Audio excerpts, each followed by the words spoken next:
আসসালামু আলাইকুম, স্বাগত জানাচ্ছি নতুন আরেকটি ভিডিওতে। বৈষম্য বিরোধী ছাত্র আন্দোলনে অসুস্থ ছাত্রদের দেখতে এবং নিহত শহীদ পরিবারের মধ্যে আসলে সাক্ষাতের জন্য আজ সিলেটের উসমানী আন্তর্জাতিক বিমানবন্দরে আজ সকাল 7:30 সময় বাংলাদেশ জামায়াতে ইসলামীর আমির ডাক্তার শফিকুর রহমান সিলেটে এসে পৌঁছান এবং পরবর্তীতে তিনি সিলেটের বিভিন্ন হসপিটাল আসলে পরিদর্শন করেন এবং বিভিন্ন হসপিটালের মধ্যে আসলে রয়েছে ইবনে সিনা হসপিটালে আসলে তিনি যান এবং আহত যেসব রোগী রয়েছেন আসলে তাদের চিকিৎসার খোঁজখবর নেন এবং তাদের পরিবারের প্রতি সহমর্মিতা জানান। পরে সিলেটের উইমেন্স মেডিকেল কলেজ হাসপাতালে এসে যে বৈষম্য বিরোধী ছাত্র আন্দোলনে অসুস্থ যেসব ছাত্ররা রয়েছেন তাদেরকে দেখতে যান এবং তাদের খোঁজখবর নেন এবং পরবর্তীতে তাদের সফর হয় সিলেট উসমানী মেডিকেল কলেজ হাসপাতালে এবং সেখানেও বৈষম্য বিরোধী ছাত্র আন্দোলনে আহত যেসব আসলে অসুস্থ রোগীরা রয়েছেন তাদের সবার চিকিৎসার খোঁজখবর নেন এবং তাদের পরিবারের প্রতি সহমর্মিতা জানান এবং পরবর্তীতে তারা সিলেটের উসমানী মেডিকেল কলেজ হাসপাতালেও যান এবং এখানে বৈষম্য বিরোধী ছাত্র আন্দোলনে অসুস্থ ছাত্রদের সাথে আসলে বিভিন্নভাবে দেখা সাক্ষাৎ করেন, কথাবার্তা বলেন এবং তাদের পরিবারের প্রতি সহমর্মিতা জানান। পরবর্তীতে সিলেট সদর উপজেলার ৮ নং খান্দিগা ইউনিয়নের অনন্তপুর গ্রামে আহত যেসব বৈষম্য বিরোধী ছাত্র আন্দোলনের অসুস্থরা রয়েছেন তাদের দেখতে এবং খোঁজখবর নিতে এবং নিহত যেসব শহীদ পরিবারের সাথে আসলে সাক্ষাতে মিলিত হন এবং এখানে একটি আলোচনা সভা অনুষ্ঠিত হয়।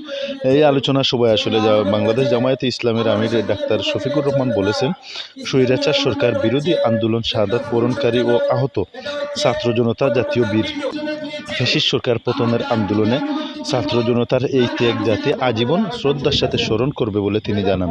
ফ্যাসিস্ট সরকার ক্ষমতায় টিকে থাকতে মরণ কামড় দিয়েছিল। তারা যে কোনো ভাবে ক্ষমতায় থাকতে চেয়েছিল, এজন্য তারা 3 থেকে 5 আগস্ট সারা দেশে ভয়াবহ হত্যাযজ্ঞ চালায়। 4 আগস্ট সিলেটের বিভিন্ন স্থানে এমন অনেক ঘটনা ঘটে, যারা গুরুতর আহত হয়েছেন তারা হাসপাতালে ভর্তি হয়েছেন, বাকিরা প্রাথমিক চিকিৎসা নিয়েছেন। হাসপাতালে ভর্তির অসংখ্য তাদের কারো শরীরের একদিক দিয়ে গুলি ঢুকেছে, অন্য দিক দিয়ে বের হয়ে গিয়েছে, কারো হাত পা গুঁড়ো হয়ে গেছে, পেট ছিদ্র হয়ে গেছে। এসব দৃশ্য খুবই কষ্টদায়ক। তাদের এই ত্যাগ জাতি চিরদিন মনে রাখবে বলে তিনি জানান। তিনি আরও বলেন, 5 আগস্ট পর্যন্ত এক রক্তক্ষয়ী সংগ্রামের মাধ্যমে বৈষম্য বিরোধী ছাত্র আন্দোলনের নেতৃত্বে ছাত্র জনতার বিশাল বিজয় অর্জিত হয়েছে। স্বৈরাচার সরকারের পতন হয়েছে, মানুষ আওয়ামী দুঃশাসন থেকে মুক্তি পেয়েছে বলে তিনি আরও জানান। হাসিনা সরকারের পতন পরবর্তী সময়ে একটি সন্ন্যাসী মহল দেশকে অস্থিতিশীল করার ষড়যন্ত্রে লিপ্ত হয়েছে। এ থেকে জাতিকে রক্ষায় সবাইকে এগিয়ে আসার আহ্বান জানান। আমরা হানাহানি ভেদাভেদ চাই না, আমরা মিলেমিশে দেশটাকে গড়তে চাই। জামায়াত দেশ, জাতি ও মানবতার কল্যাণে ছিল, আছে এবং ভবিষ্যতেও থাকবে বলে তিনি জানান। শনিবার দুপুরে চলমান ছাত্র জনতার আন্দোলনে পুলিশ ও ছাত্রলীগ সন্ত্রাসীদের হামলায় আহতদের সিলেটের বিভিন্ন হাসপাতালে দেখতে গিয়ে আসলে উপরোক্ত কথাগুলো আসলে তিনি বলেন এবং বৈষম্য বিরোধী ছাত্র আন্দোলনে সাংবাদিকদের অবদানের কথা স্বীকার করে তিনি বলেন, সিলেটের একজন সাংবাদিক শহীদ হয়েছেন। সাংবাদিকরাও আমাদের অংশ, তারাও যুদ্ধে শরিক ছিলেন।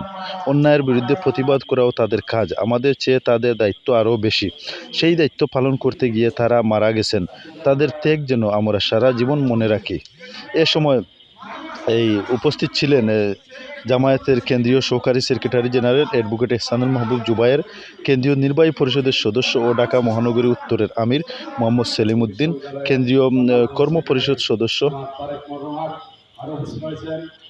সিলেট মহানগরীর আমির মোহাম্মদ ফখরুল ইসলাম, জেলা দক্ষিণের সাবেক আমির মাওলানা হাবিবুর রহমান, জেলা উত্তরের আমির হাফিজ আনোয়ার হুসাইন খান, মহানগর নায়েবে আমির মাওলানা সুয়েল আহমদ, সেক্রেটারি মোহাম্মদ শাহজাহান আলী, সহকারী সেক্রেটারি অ্যাডভোকেট মোহাম্মদ আব্দুর রব, ডক্টর নুরুল ইসলাম বাবুল, জেলা উত্তরের নায়েবে আমির, উপাধ্যক্ষ সৈয়দ